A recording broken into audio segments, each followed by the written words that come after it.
کچھ کہانیاں صرف کہانیاں ہوتی ہیں اور کچھ کہانیاں اصلی ہوتی ہیں۔ آج جو میں آپ کو سنانے جا رہا ہوں وہ ایک ایسی سچی کہانی ہے جو لاہور کے پرانے علاقے میں 2018 میں ہوئی۔ علی اپنے دوست سعد کے ساتھ ایک پرانی حویلی میں فوٹوگرافی پروجیکٹ کے لیے گیا تھا۔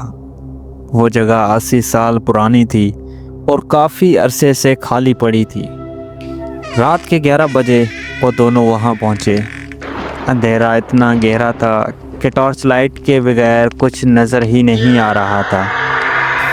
جیسے ہی علی نے پہلا قدم حویلی کے اندر رکھا، اس نے ہلکی سی گنگناہٹ سنی۔ ایسا لگ رہا تھا جیسے کوئی عورت کوئی پرانا گیت گا رہی ہو، لیکن آواز بہت ہلکی تھی۔ سعد نے کہا، شاید پڑوس سے آ رہی ہو، لیکن پڑوس میں کوئی گھر نہیں تھا، صرف خالی زمینیں ہی تھی۔ وہ دونوں اوپر کی منزل پر گئے۔ کمرے میں پرانی فرنیچر کے ٹکڑے، ٹوٹے ہوئے شیشے اور مکڑی کے جالیں تھی۔ گنگناہٹ اب زیادہ صاف سنائی دے رہی تھی۔ علی نے آواز کا پیچھا کیا اور ایک کمرے کے کونے میں پرانے کپڑوں میں لپٹی ایک کرسی پر ایک بری طرح سے سڑی ہوئی عورت بیٹھی تھی۔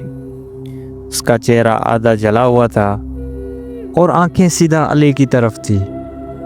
گنگناہٹ اچانک رک گئی اور وہ مسکرائی۔ اگلے ہی پل حویلی کے سارے دروازے زور سے بند ہو گئے۔ سعد نے علی کا ہاتھ پکڑا اور نیچے بھاگنے لگے، لیکن نیچے آتے ہی سمجھ آیا دروازے کھل ہی نہیں رہے تھے۔ پیچھے سے وہ گنگناہٹ پھر سے شروع ہوئی، لیکن اس بار وہ ان کے بالکل کانوں کے پاس تھی۔